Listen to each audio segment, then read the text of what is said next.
É com alegria e satisfação que cumprimentamos os nossos amigos e irmãos do portal Escola Dominical com a gloriosa paz de nosso Senhor e Salvador Jesus Cristo. Estamos dando início a mais uma pré-aula, esta ferramenta que o portal Escola Dominical disponibiliza no início da semana, para que os irmãos possam melhor preparar a sua aula da Escola Bíblica Dominical. Leiam a revista das lições bíblicas. Neste trimestre, leiam a Declaração de Fé da Convenção Geral das Assembleias de Deus do Brasil, que é o texto que nós estamos expondo nesse trimestre. Nós estamos estudando a Declaração de Fé. Assistam a esta pré-aula. Também leiam os textos de apoio que nós disponibilizamos no portal Escola Dominical, no site portalebb.org.br, ao longo da semana. Ouçam as leituras diárias, breves comentários em áudio que nós disponibilizamos dos textos sugeridos na revista das lições bíblicas ao longo da semana, onde além do irmão elucidar dúvidas, o irmão terá também um momento devocional. Se tiver alguma pergunta, coloquem sua questão aqui no canal do YouTube ou então na sala dos professores do site do portal Escola Dominical. Vejam nas redes sociais do portal Escola Dominical, no Facebook, no LinkedIn, no Twitter, nós colocamos links de outras videoaulas, de outros textos de apoio, inclusive de outras faixas etárias e até de outros currículos da Escola Bíblica Dominical. No sábado à noite, às 19 horas, horário de Brasília, o irmão é convidado a assistir à transmissão ao vivo da aula do estudo preparatório dos professores e amigos da Escola Bíblica Dominical, onde interativamente o irmão poderá elucidar as suas últimas dúvidas. Mas não deixe de comparecer à Escola Bíblica Dominical. Tudo isto que dissemos é apenas a preparação da Escola Bíblica Dominical. A Escola Bíblica Dominical se realiza na sua igreja local, quando o povo de Deus se reúne para ensinar e evangelizar. Neste terceiro trimestre de 2017, nós estamos estudando o tema A Razão da Nossa Fé. Assim cremos, assim vivemos. É a exposição da Declaração de Fé da CGADB, a Convenção Geral das Assembleias de Deus do Brasil, que foi aprovada na 43ª Assembleia Geral Ordinária da Convenção, que se realizou no mês de abril deste ano, aqui na cidade de São Paulo. Essa declaração de fé foi aprovada no dia 27 de abril de 2017. O nosso comentarista é o pastor Ezequias Soares da Silva, presidente das Assembleias de Deus em Jundiaí, no estado de São Paulo, que foi o presidente da comissão especial que elaborou a declaração de fé. E hoje estaremos estudando a lição de número 7, a necessidade do novo nascimento. A expressão novo nascimento era a expressão preferida do grande nome da igreja, da história da igreja, John Wesley, para designar a salvação. É um dos momentos da salvação, um dos atos desse processo da salvação, e aqui nós já vemos a influência que o avivamento wesleyano teve, e ele foi um dos componentes, uma das raízes histórico-teológicas do movimento pentecostal. No Cremos, originariamente publicado no jornal O Mensageiro da Paz, desde junho de 1969, nós tínhamos o item número 5, o item número 5 do Cremos original, que dizia o seguinte: cremos na necessidade absoluta do novo nascimento pela graça de Deus, mediante a fé em Jesus Cristo e pelo poder atuante do Espírito Santo e da Palavra de Deus, para tornar o homem digno do reino dos céus, baseando-se esta crença no Evangelho segundo escreveu João, capítulo 3, versículos 3 a 8, e em Efésios 2, 8 e 9. O Cremos da Declaração de Fé, aprovada este ano, repete agora no item de número 6, não mais o item 5, o item de número 6, repete a mesma redação do Cremos original. Cremos na necessidade absoluta do novo nascimento pela graça de Deus, mediante a fé em Jesus Cristo e pelo poder atuante do Espírito Santo e da Palavra de Deus, para tornar o homem aceito no reino dos céus. As mesmas referências bíblicas, João 3, 3 a 8, Efésios 2, 8 e 9. E nós temos também o item 7, que diz respeito também à doutrina da salvação, que é o nosso tema de hoje, a chamada soteriologia, que é também mantida na redação original do Jornal Mensageiro da Paz. Cremos no perdão dos pecados, na salvação plena e na justificação pela fé no sacrifício efetuado por Jesus Cristo em nosso favor. E os textos de apoio são Atos 10 e 43, Romanos 10 e 13, 3, 24 a 26, Hebreus 7, 25 e 5 e 9. Nós não temos, portanto, aqui nenhuma alteração na redação primeira. E, além desses dois itens, o item 6 e o item 7, também fala da doutrina da salvação, o final do item de número 5 do nosso Cremos na Declaração de Fé, que nós estudamos em parte na lição passada. Nós vimos que o item 5 diz: cremos na pecaminosidade do homem, que o destituiu da glória de Deus, e que somente o arrependimento e a fé na obra expiatória e redentora de Jesus Cristo podem restaurá-lo a Deus. As referências bíblicas são Romanos 3 e 23, Atos 3 e 19. A salvação. Esse é o tema que nós iremos discorrer no dia de hoje. A salvação. E, em primeiro lugar, nós devemos lembrar que a salvação, ela tem sua origem em Deus. E mais, irmãos, a salvação, ela é um processo. Se nós não entendermos a salvação como um processo, como algo que se protrai no tempo humano, nós teremos alguns problemas, e problemas sérios, que inclusive nós estamos enfrentando em nossa denominação nos dias de hoje. A má compreensão da salvação como um processo, ou seja, como um conjunto de atos, é a principal responsável pela sedução que muitos hoje estão tendo em nosso meio com a chamada teologia reformada, com a teologia calvinista. Quando nós entendemos a salvação como um processo, nós vemos que a salvação só se consuma no último ato do processo, que é a glorificação, que ocorrerá no arrebatamento da igreja. Portanto, o processo da salvação ainda não se consumou. Irá se consumar no dia do arrebatamento da igreja, quando os que morreram em Cristo serão ressuscitados em corpo glorificado, e os que estiverem vivos serão transformados em corpo glorificado. E aí, então, ocorrerá a impecabilidade. Nós seremos como os anjos na eternidade, não mais sujeitos à perdição. É este o sentido da salvação como um processo. Portanto, não tem aquela história de uma vez salvo, salvo para sempre, como vemos, infelizmente, alguns que se dizem assembleianos dizer isto hoje.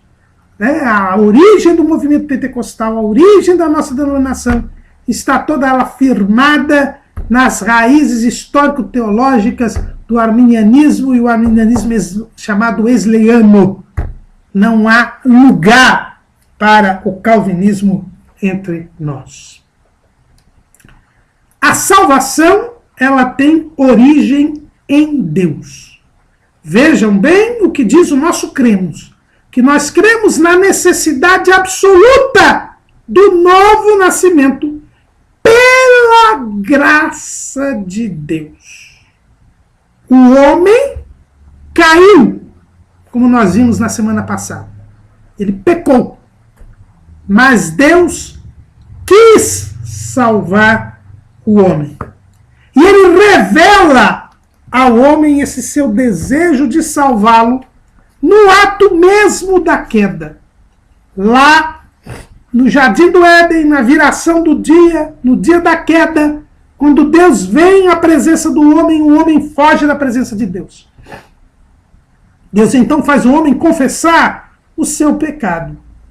E aí, Deus diz, antes mesmo de lançar o juízo sobre o primeiro casal, Deus diz o seguinte, lá em Gênesis 3:15, e porém inimizade entre ti e a mulher, e entre a tua semente e a sua semente, esta te ferirá a cabeça, e tu lhe ferirás o calcanhar. Deus promete ao primeiro casal que da descendência da mulher haveria de surgir um que restabeleceria a amizade entre Deus e o homem, que restabeleceria a comunhão entre Deus e o homem, ou seja, retirando o pecado, que é quem faz separação entre Deus e o homem, como nos ensina o profeta Isaías, no capítulo 59 e no versículo 2. Mas as vossas iniquidades fazem divisão entre vós e o vosso Deus, e os vossos pecados encobrem o seu rosto de vós, para que vos não ouça. Deus promete, antes mesmo de lançar o juízo por causa do pecado, a salvação. Portanto, a salvação tem origem em Deus. O homem não pode se salvar. O homem não tem condições, não tem forças de conseguir a salvação. A salvação ela só é possível porque ela se inicia em Deus. Deus resolve salvar o homem. E esse é o primeiro ato do processo da salvação. O primeiro ato do processo da salvação é a decisão de Deus de salvar o homem. E esta decisão, Deus a tomou ainda antes da fundação do mundo. Porque a Bíblia diz que o Cordeiro foi morto antes da fundação do mundo. Deus já sabia na sua presciência que o homem que ele haveria de criar iria pecar. Mas Deus, já sabendo disso, já havia providenciado o meio pelo qual o homem seria salvo. Então, o primeiro ato do processo da salvação é a decisão de Deus de salvar o homem. E nesta decisão de Deus de salvar o homem, e tem um hino da harpa cristã que diz que Deus nos quis salvar com o sangue do Senhor Jesus. Deus quis. Este é o primeiro ato do processo da salvação. A vontade de Deus. E a vontade de Deus é que todos os homens se salvem. É o que diz o apóstolo Paulo. Lá na primeira carta que ele escreveu a Timóteo, no capítulo 2 e no versículo 4, que quer que todos os homens se salvem e venham ao conhecimento da verdade. Deus quer que os homens se salvem. Por isso ele criou, ele fez o plano da salvação. Por isso ele elaborou o plano da salvação, porque Deus quer que os homens se salvem. Então por que os homens todos não são salvos? Porque Deus deu ao homem o livre-arbítrio. E, portanto, ninguém será salvo sem querer. Deus deu ao homem o livre-arbítrio. E, por isso, o homem escolherá entre o bem e o mal. Entre ser salvo ou não ser salvo. E isto é muito importante aqui. O livre-arbítrio não foi destruído pelo pecado. Porque se ele tivesse sido destruído pelo pecado, o pecado seria maior do que Deus. Deus quer salvar o homem. Por isso ele cria condições para que o homem possa escolher ser salvo. Veja bem que o homem não escolhe ser salvo por uma vontade independente de Deus. Não. O homem, ele escolhe ser salvo porque Deus quer salvá-lo e então cria condições para que o homem possa escolher entre o bem e o mal. E aqui a grande divergência entre os calvinistas e os arminianos. Para os calvinistas, o livre-arbítrio foi destruído pelo pecado. E, portanto, embora eles digam que Deus é soberano, na verdade eles não creem na soberania de Deus, porque eles creem num pecado que é maior do que Deus. A soberania divina é tanta que Deus quis salvar o homem. Mesmo sabendo que ele iria pecar, ele quis salvar. E por isso ele cria condições para que o homem possa escolher. A nossa declaração de fé, quando fala a respeito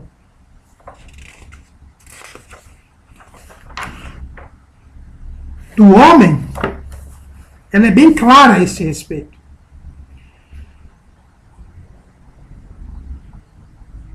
Mediante a graça, essa escolha continua mesmo depois da queda no Éden. Se alguém quiser fazer a vontade dele, pela mesma doutrina, conhecerá se ela é de Deus ou se eu falo de mim mesmo. João 7,17. Mais de uma vez, Israel teve a liberdade de escolha quando foi chamado por Deus. Nós lemos lá em Deuteronômio 30:19. Os céus e a terra tomo hoje por testemunhas contra ti, que te tenho proposto a vida e a morte, a bênção e a maldição. Escolhe, pois, a vida, para que vivas tu e a tua semente. Veja bem, Deus jamais iria propor a Israel que ele escolhesse entre a vida e a morte, se ele não tivesse condições de fazer esta escolha. E isto é dado pela graça de Deus. Deus quer salvar o homem. Por isso ele cria condições, sem que o homem mereça, para que o homem, mesmo com sua natureza decaída, ele possa escolher entre fazer o bem ou não. Veja bem, ele tem a natureza decaída. Ele irá inevitavelmente pecar. É por isso que o nosso cremos diz que nós cremos na necessidade absoluta do novo nascimento. Quem não nasce de novo não pode ver o reino de Deus. Quem não nasce da água e do Espírito não pode entrar no reino de Deus. Foi o que Jesus ensinou ao mestre de Israel, Nicodemos. O novo nascimento é indispensável, é imprescindível para que nós tenhamos a salvação. Porque o homem está decaído, o homem está condenado à morte, porque é um pecador, é a natureza adâmica. Nós temos aí a depravação total do homem. Mas nós também temos o que se chama de deprivação total do homem. Ou seja, o homem foi desprovido da santidade, da retidão, da perfeição por causa do pecado. Mas o livre-arbítrio não foi totalmente destruído. A graça de Deus permite ao homem, essa graça que Wesley chamava de graça preveniente, Arminio também chamava de graça preveniente. É o favor de Deus que permite ao homem optar verdadeiramente entre o bem e o mal. E ele precisa escolher o bem. Mas para isso, Deus teve que dar a sua graça. Olha o que diz o item do nosso cremos. Cremos na necessidade absoluta do novo nascimento pela graça de Deus.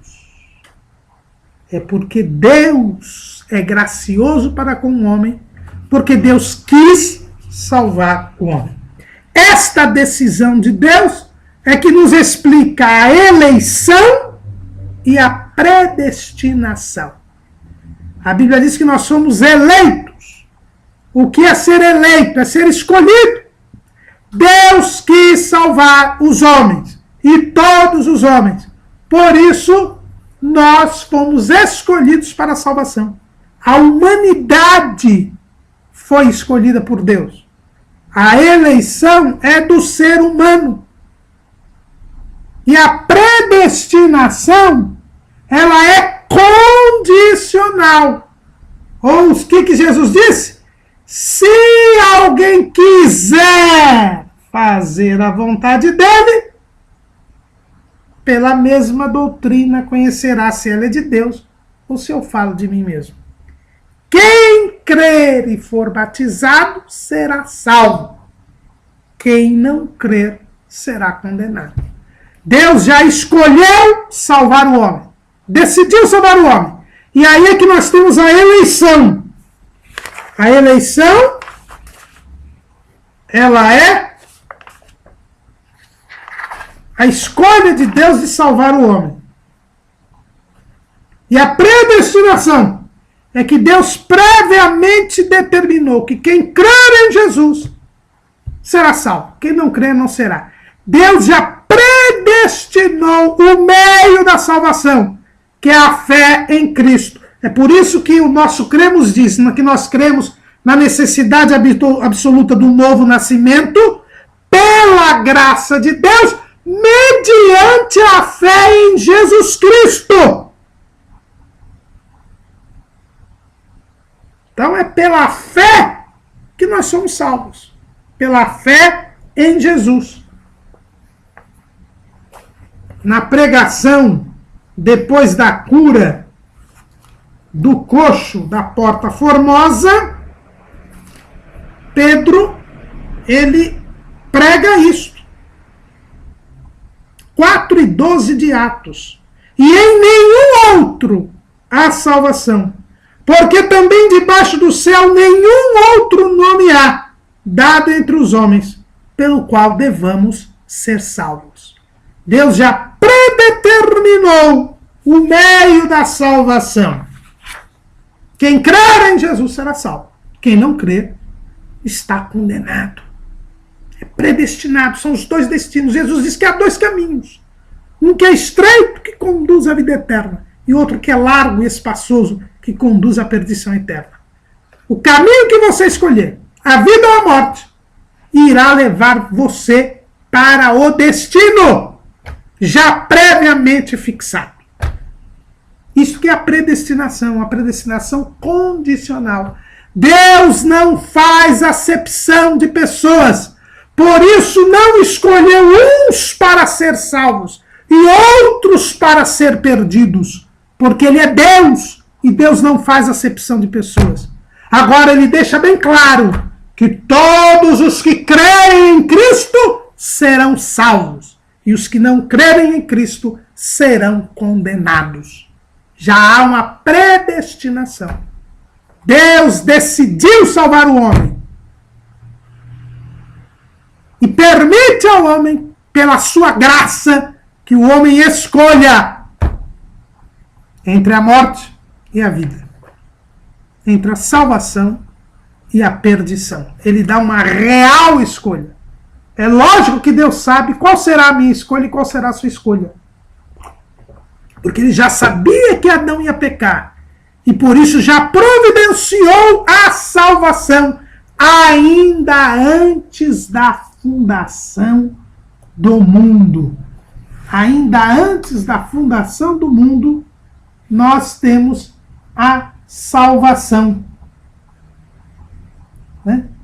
Antes mesmo do mundo ser criado, Deus já providenciou isso. E a decisão de Deus de salvar o homem é tão flagrante que Ele impede o homem de ter acesso à árvore da vida, para que o homem não se perpetuasse no pecado.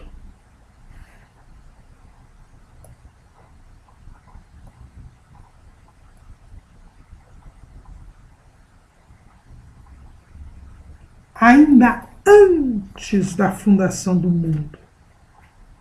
Então Deus já sabia que o homem ia pecar, por isso Deus já sabe que nós haveremos de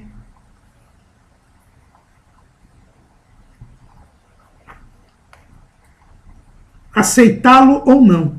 Mas isso não quer dizer que Deus não nos dê uma real oportunidade de sermos salvos. Lá em Apocalipse 13:8 diz: e adoraram a todos os que habitam sobre a terra, esses cujos nomes não estão escritos no livro da vida do Cordeiro, que foi morto desde a fundação do mundo. Primeiro ato do processo da salvação, portanto, esta decisão divina de salvar o homem, que explica a eleição e a predestinação. Mas depois desta decisão divina, nós temos a comunicação desta decisão ao homem. Porque ninguém conhece a mente de Deus senão o Espírito de Deus. Não é isso que Paulo diz lá em 1 aos Coríntios, capítulo 1, versículo 10. Capítulo 2, versículo 10. Mas Deus dolas revelou pelo seu Espírito, porque o Espírito penetra todas as coisas, ainda as profundezas de Deus. Porque qual dos homens sabe as coisas do homem, senão o Espírito do homem que nele está? Assim também ninguém sabe as coisas de Deus, senão o Espírito de Deus. Então, Deus decidiu salvar o homem, mas o homem não sabia disso. Ficou sabendo no dia da queda. Porque Deus comunicou esta sua vontade. E é isso que nós chamamos de vocação ou chamamento. É quando Deus chama os homens à salvação. Comunica aos homens que quer salvá-los. Lá em 1 aos Coríntios, capítulo 1, versículo 23, diz: portanto, vede, irmãos, a vossa vocação, que não são muitos os sábios segundo a carne, nem muitos os poderosos, nem muitos os nobres que são chamados. Deus chama. Lá em Gálatas 1:6, também nós temos essa determinação aqui. Gálatas 1:6. Maravilha de que tão depressa passasseis daquele que vos chamou à graça de Cristo para outro evangelho. O evangelho é a boa notícia. Deus chama o homem. Deus chama o homem. A vocação é o segundo ato do processo da salvação. E esse chamado é universal. Se eu abrir a Bíblia em Marcos 16:15, diz: ide pregai o evangelho por todo mundo. Pregai o evangelho a toda criatura. O chamado é universal. A pregação do evangelho é para todos. É por isso que o evangelho tem que ser pregado. E é por isso que a igreja tem de pregar o evangelho. Porque a comunicação da vontade de Deus de chamar o homem. É a vocação. Ou chamamento. É o segundo ato do processo da salvação. O terceiro ato do processo da salvação é a fé salvadora. Que é um dom de Deus. Pela graça sois salvos por meio da fé. E isto não vem de vós. É dom de Deus. A fé vem pelo ouvir e ouvir pela palavra de Deus. Quando Deus comunica a sua vontade de salvar o homem, quando nós pregamos o evangelho, pregamos a palavra de Deus, esta palavra leva à fé salvadora que vem de Deus.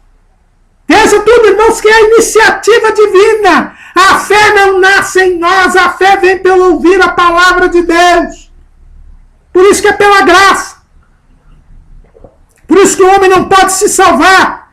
O fato de lhe ser dado pela graça a possibilidade de escolha é porque a fé vem de Deus. Se eu me aproprio desta fé que vem de Deus, eu serei salvo. Mas não é mérito meu, não é inteligência minha, não é a minha força de vontade.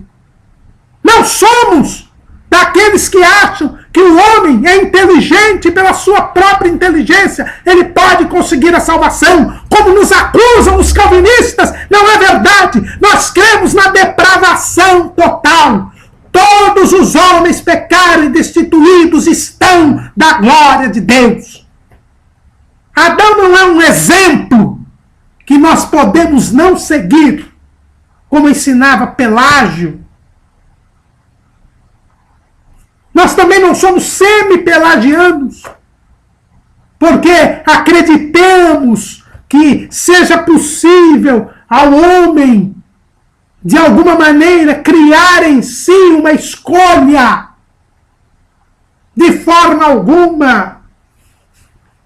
É a graça de Deus que permite ao homem este reduzido espaço de escolha. E nesse reduzido espaço de escolha, vem a fé que é dom de Deus. Ele tem de crer na palavra. E esta fé salvadora é o terceiro passo da salvação, que vem pelo ouvir a palavra de Deus. E é por isso que o nosso cremos diz que nós cremos na necessidade absoluta do novo nascimento, pela graça de Deus, mediante a fé em Jesus Cristo. E pelo poder atuante do Espírito Santo e da palavra de Deus. Quem atua é o Espírito Santo e a palavra de Deus. A palavra leva a fé. E eu, como não sou um robô, tenho livre-arbítrio, ainda que reduzido, distorcido que está pela natureza adâmica, eu posso me apropriar desta fé. Eu tenho esta possibilidade, pela graça de Deus, de poder me apropriar desta fé, que é dom de Deus. Fé que vem de Deus. Aí vem o quarto ato do processo da salvação, que é o convencimento do Espírito Santo. Veja o que está lá em João, capítulo 16, versículo 8. E quando ele vier, convencerá o mundo do pecado, da justiça e do juízo. Deus, pela sua graça, me dá a possibilidade da escolha. Eu posso me apropriar desta fé. Mas eu só vou me apropriar desta fé porque eu sou convencido pelo Espírito Santo. É o poder atuante do Espírito e da palavra. É por isso que Jesus fala que não nascer da água e do Espírito. A água é a palavra e o Espírito. É o Espírito que atua. O Espírito procura me convencer, me persuadir de que eu devo crer em Jesus, de que a palavra é a verdade, que eu sou pecador. Veja bem que a Bíblia diz que o Espírito Santo nos convence do pecado. Ele nos convence que nós somos pecadores. Por isso o diabo procura dizer que ninguém é pecador, que você é bonzinho, que o pecado não existe, que é algo da imaginação, que é uma culpa incutida na sua mente pelo sistema, que nada é errado, que eu sou dono da minha vida, que eu faço o que quiser. O diabo procura te convencer de que não existe pecado, que você não é pecador. Mas o Espírito Santo diz que você é pecador, que você precisa confessar o seu pecado, que você precisa mudar de vida, mudar de atitude, se arrepender. Mas ele convence também o mundo da justiça. Ele nos convence que se nós não formos, não nos arrependermos, nós viveremos em injustiça. Que nós devemos viver de acordo com a vontade de Deus. Que ser justo é ser de acordo com a vontade de Deus. Que Deus é a nossa justiça. Ele nos convence a nós vivermos de acordo com a vontade de Deus. E em terceiro, não viver de acordo com a nossa vontade. E o terceiro ponto, ele nos convence do juízo. Ele nos convence de que nós deveremos prestar contas a Deus e quem não obedecer a Deus sofrerá a morte eterna. Ele nos convence de que Deus é o Senhor de todas as coisas, é o reto supremo juiz de toda a terra e que a justiça será feita e que você será castigado e você sofrerá a morte eterna. É por isso que o diabo também procura fazer com que as pessoas não creiam no inferno, não creiam na eternidade, creiam na história de que deve viver aqui porque a vida é só aqui.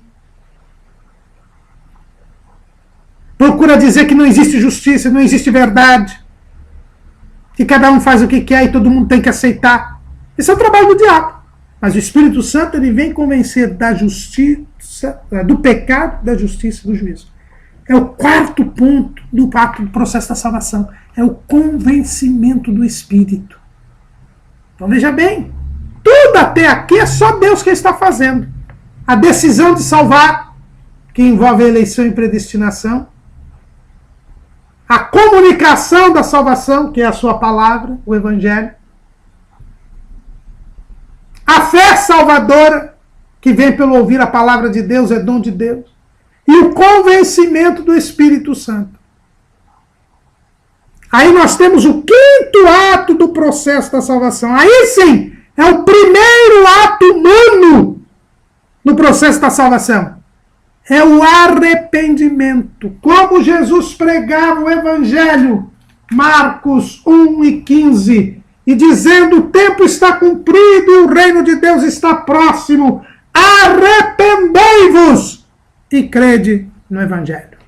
O arrependimento é o primeiro ato humano do processo da salvação.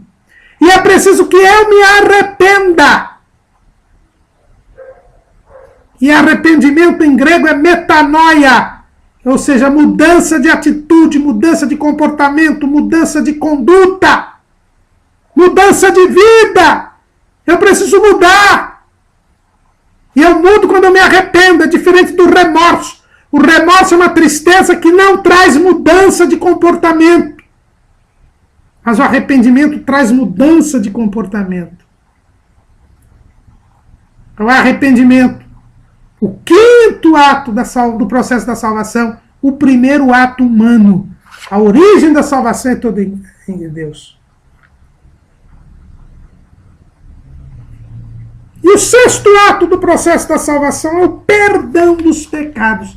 O item 7 do nosso cremos diz que nós cremos no perdão dos pecados, na salvação plena e na justificação pela fé no sacrifício efetuado por Jesus Cristo em nosso favor. O perdão, nós somos perdoados. Quando você se arrepende, você confessa e deixa. Arrependimento é confissão e deixar. E abandono do pecado, é uma mudança de atitude. Salomão, ele escreve lá em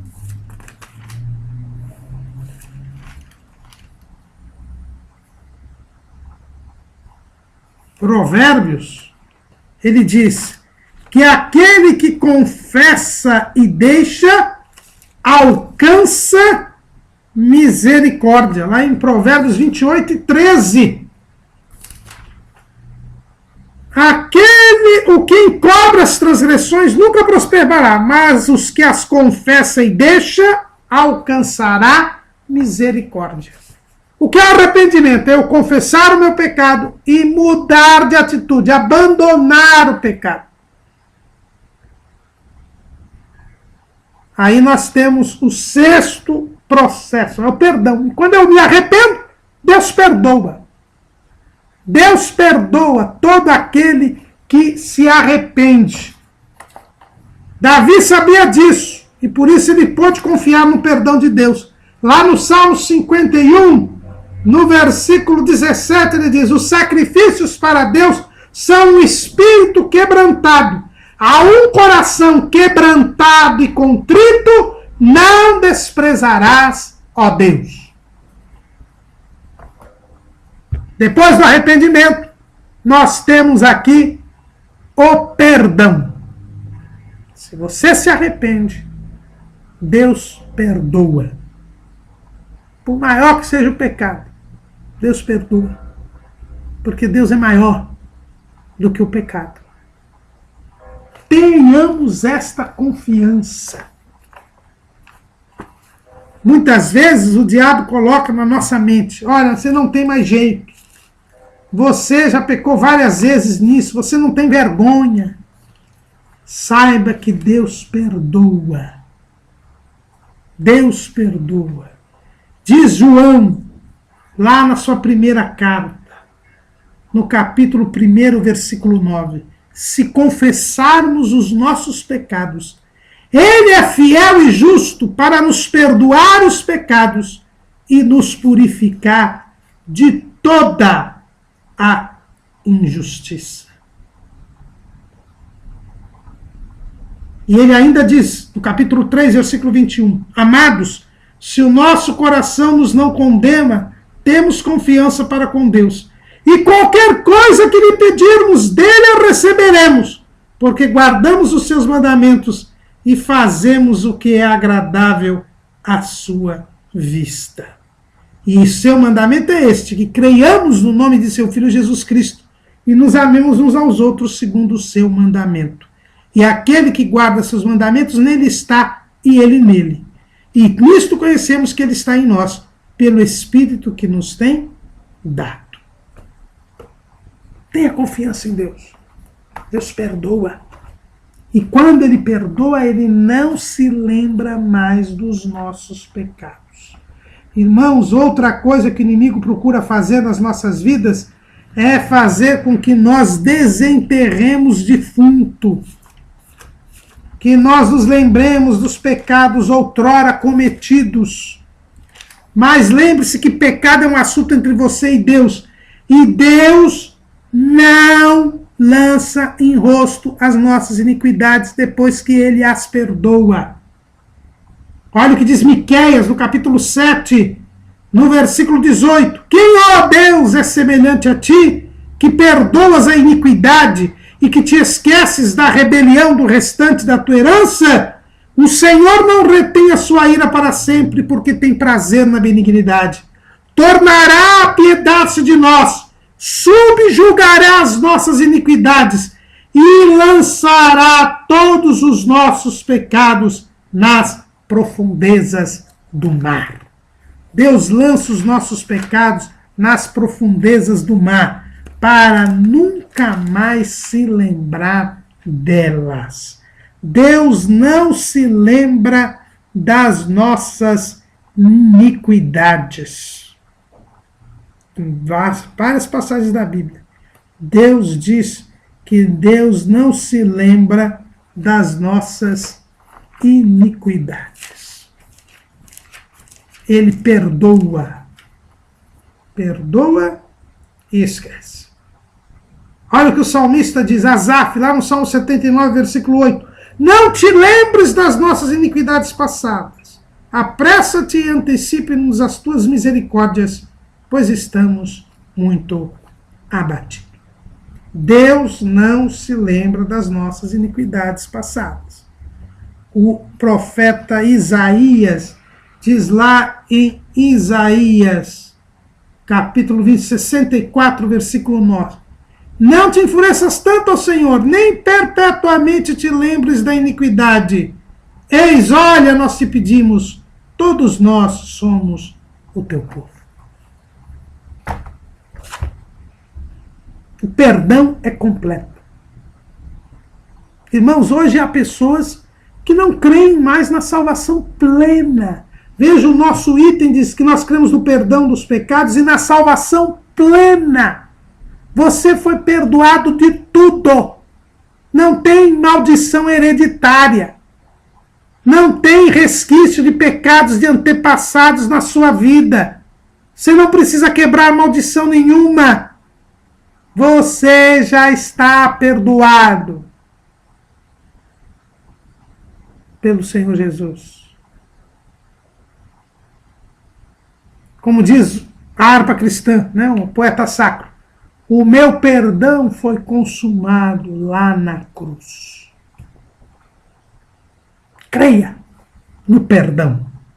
Este é o sexto processo do ato, o sexto ato do processo da salvação. Também é de Deus, porque quem perdoa é Deus. O sétimo ato do processo da salvação é a justificação. Nós cremos na justificação pela fé no sacrifício efetuado por Jesus Cristo em nosso favor. O que é a justificação? Você se torna ficha limpa no céu.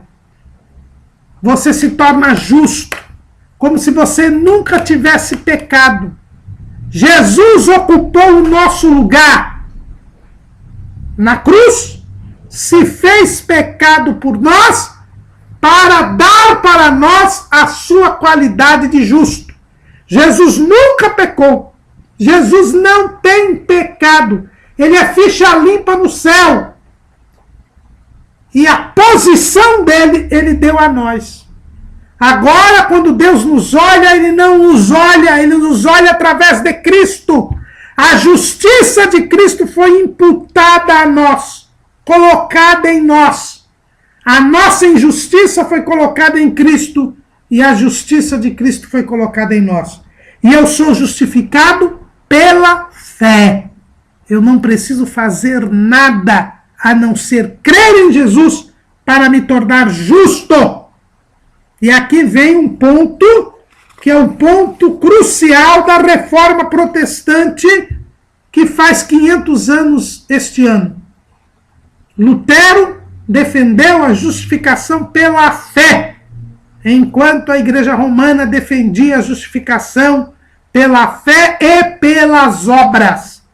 As obras criariam méritos, aumentariam a justiça do homem diante de Deus. Isto não é verdade. Jesus morreu na cruz por nós, e quando nós cremos nele, o sacrifício de Jesus nos justifica. É o que nós cremos, na justificação pela fé, no sacrifício efetuado por Jesus Cristo em nosso favor. São os méritos de Cristo. Nós não acrescentamos nada nas nossas obras, na nossa justiça, como creem os católicos romanos. Para eles, a justificação também se dá pelas nossas boas obras, e nós ganhamos créditos diante de Deus. Isto não é verdade. Não é verdade. Por isso que nossa salvação é plena aqui. Você não vai precisar purgar nenhum pecado na eternidade se você não estiver limpo porque por falta de boas obras. Não. Como ensina a doutrina do purgatório, a doutrina das indulgências da Igreja Católica Romana. Não é verdade isso. Nós somos justificados única e exclusivamente pela fé. Sendo, pois, justificados pela fé, temos paz com Deus, por nosso Senhor Jesus Cristo. A justificação é o sétimo ato. Você se torna justo diante de Deus. O oitavo ato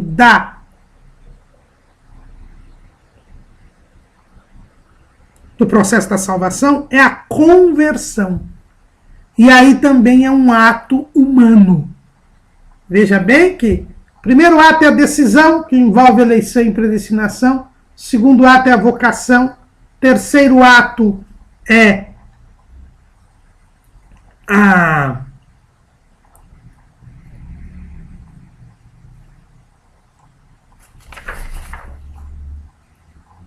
terceiro ato aqui que nós temos é a fé salvadora. O quarto ato é o convencimento do Espírito Santo.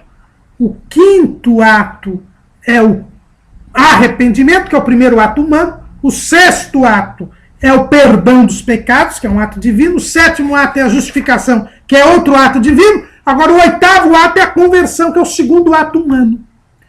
Por isso que Jesus diz para Pedro: quando te converteres, confirma os teus irmãos. Conversão é mudança de sentido. Quando um carro tem que fazer uma conversão, ele muda de direção, ele muda de sentido. Nós agora somos convertidos. Nós antes pecávamos, agora não pecamos. Antes furtávamos, agora não furtamos. Antes mentíamos, agora somos verdadeiros. Antes nos prostituíamos, agora vivemos a castidade. Nós nos convertemos, mudamos de direção a nossa vida. Estávamos indo para o inferno, agora estamos indo para o céu. Essa é a conversão. O 9º ato do processo da salvação é a regeneração ou o novo nascimento. Quando nós somos perdoados pelo Senhor, quando nós somos justificados e nos convertemos, nós nascemos de novo. É a regeneração. Somos agora nova criatura. É o que nós vemos lá em 2 Coríntios, capítulo 5, versículo 17. Assim que se alguém está em Cristo, nova criatura é. As coisas velhas já passaram, eis que tudo se fez novo. Há uma nova criação, surge um novo homem, um novo ser. Este novo ser não tem a natureza pecaminosa. É o novo homem, é o homem que é imagem e semelhança de Deus. A carne, que é a natureza pecaminosa, ela é crucificada com Cristo. O pecado é tirado. E o Espírito, que é aquele elo que faz ligação com Deus, se une ao Espírito Santo e passa a dominar a alma e o corpo. Nós temos agora uma nova criatura. A velha criatura, o velho homem ainda está aí. É a carne. Ela não foi destruída. É por isso que surge um conflito entre a carne e o espírito. Mas nós vamos falar disto numa próxima lição, onde falaremos sobre a santidade. Mas aqui nós estamos mostrando que há uma nova criação. É um novo nascimento. E se não nascer de novo, não pode ver o reino de Deus. E se não nascer de novo, não pode entrar no reino de Deus. É o que Jesus ensina a Nicodemos. João capítulo 3, versículo 3. Jesus respondeu e disse-lhe: na verdade te digo, que aquele que não nascer de novo não pode ver o reino de Deus.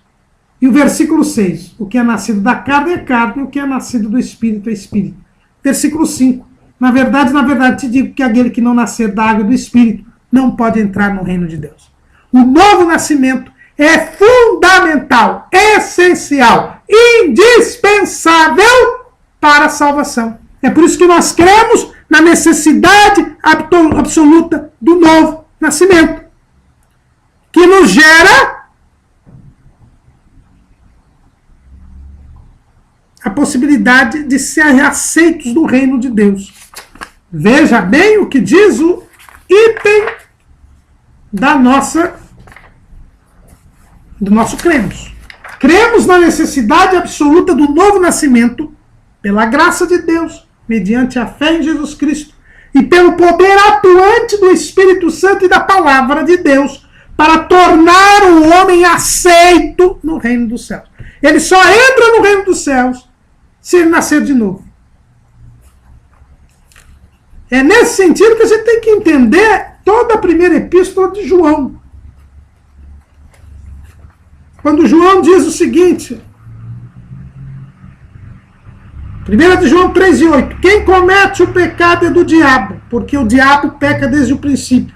Para isto o Filho se manifestou, para desfazer as obras do diabo. Qualquer que é nascido de Deus não comete pecado, porque a sua semente permanece nele e não pode pecar, porque é nascido de Deus.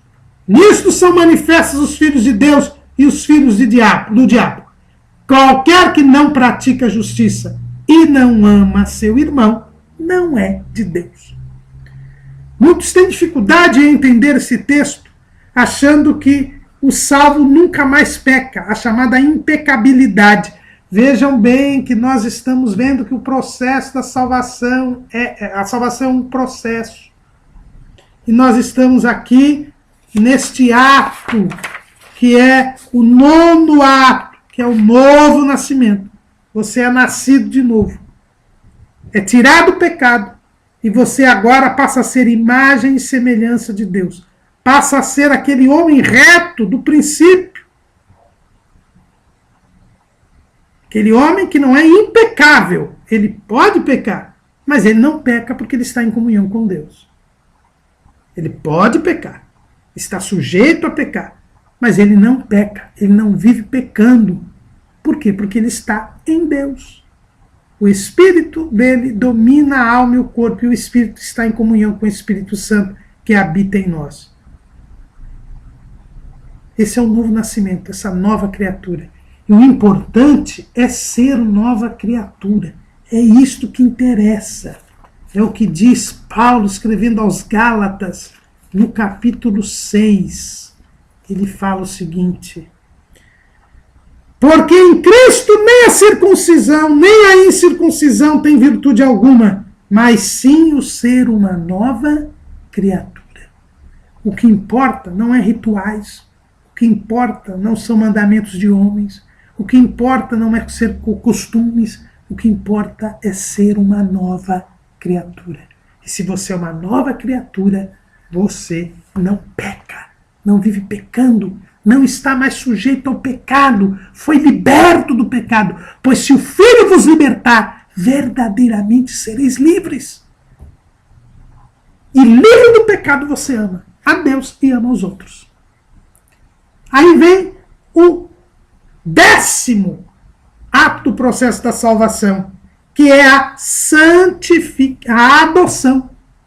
Quando você nasce de novo, você agora é filho de Deus. É o que João escreve no seu Evangelho. João capítulo 1, versículo 12. Mas a todos quantos o receberam, deu-lhes o poder de serem feitos filhos de Deus, aos que creem no seu nome. Nós acabamos recebendo o poder de sermos filhos de Deus. Isto é a adoção, porque nós não somos filhos de Deus por natureza, mas nós somos adotados como filhos. Nós passamos a ser filhos de Deus. E por sermos filhos de Deus, por termos tido a adoção, nós então agora somos adotados como filhos de Deus. Então nós agora somos filhos de Deus. Temos o poder de sermos feitos filhos de Deus. Não somos mais filhos do diabo, somos filhos de Deus. E vivemos como Deus. Temos as características de Deus. Passamos a participar da natureza divina. Em santidade. Livres do pecado. Em comunhão com Deus. E por isso nós somos aceitos no reino dos céus. A 11ª qualidade, 11º ato do processo da salvação é a santificação. Você é separado do pecado. Você está numa posição contra Deus, agora você passa a estar numa posição a favor de Deus. Você estava em inimizade com Deus, agora você está em amizade com Deus e em inimizade com o mundo. Não nos deteremos muito na santificação, porque teremos uma lição só sobre a santidade nesse trimestre. Porque há um item do nosso cremos a respeito dela. Mas, veja bem, a santificação é a colocação nossa separada do pecado. É a chamada santificação posicional. E a manutenção da nossa vida separada do pecado. A chamada santificação progressiva. E o último ato do processo da salvação é a glorificação, que já é pré-anunciada aqui no item 7 do nosso cremos, no item 6, que para tornar o homem aceito no reino dos céus. Para o homem ser aceito no reino dos céus. nós vamos para o céu. Mas para ir para o céu, a carne e o sangue não herdam o céu. Então esta carne, que é a nossa natureza pecaminosa, tem que ser destruída, e essa estrutura material que nós temos no nosso corpo também tem que ser transformada. É por isso que nós temos que passar pela glorificação. Hoje nós somos filhos de Deus, mas nós seremos glorificados. É o que diz o próprio João na sua primeira carta, no capítulo 3. Ele diz o seguinte, versículo 2.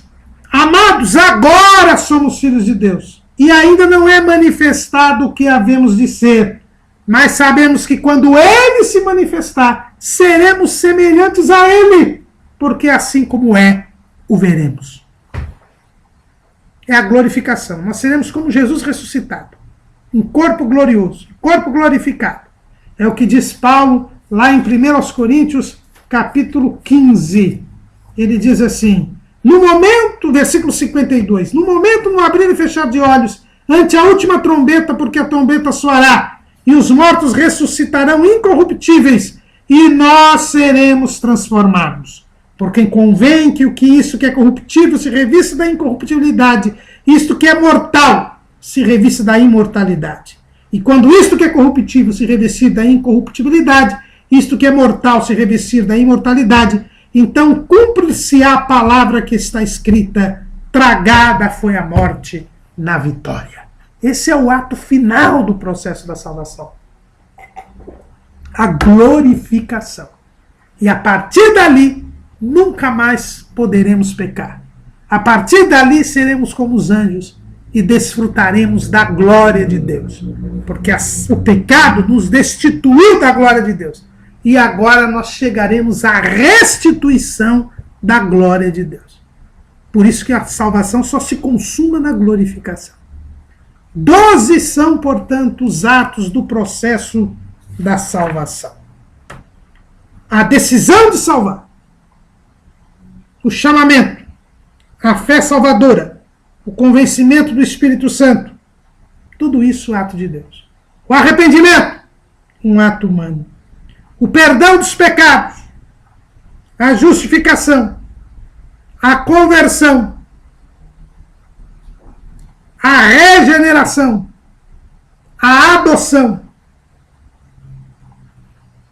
a santificação. Santificação posicional, um ato de Deus. A progressiva, uma cooperação entre Deus e o homem. E a glorificação. 12 atos do processo da salvação, que nos traz uma salvação plena, verdadeira, completa, e que nos permite que quando deixarmos este mundo, imediatamente estejamos na presença de Deus. Até o dia do arrebatamento da igreja, no paraíso, aguardando a ressurreição. Ou, se estivermos vivos no dia do arrebatamento da igreja, aguardando a transformação quando Jesus vier buscar a sua igreja. Como sempre fazemos ao final, lemos o cremos ampliado que está em nossa declaração de fé. Cremos, professamos e ensinamos que a salvação é o livramento do poder da maldição do pecado e a restituição do homem à plena comunhão com Deus, a todos que confessam a Jesus Cristo como seu único Salvador pessoal, precedidos do perdão divino. A este dão testemunho todos os profetas, de que todos os que nele creem receberão o perdão dos pecados pelo seu nome. Atos 10 e 43. Trata-se da restauração do relacionamento do ser humano com Deus por meio de Cristo. Deus estava em Cristo reconciliando consigo o mundo, não lhes imputando os seus pecados. Segundo aos Coríntios 5,19.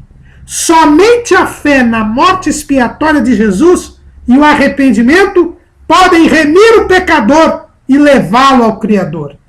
Essa salvação é um ato da graça soberana de Deus pelo mérito de Jesus Cristo e não vem das obras. Porque pela graça sois salvos, por meio da fé, e isso não vem de vós, é dom de Deus, não vem das obras, para que ninguém se glorie. Efésios 2, 8 e 9. Esse é o início do capítulo 10 sobre a salvação da declaração de fé da CGADB. Jesus nos quis salvar. E por isso nós devemos proclamar esta salvação a todo mundo. Amém.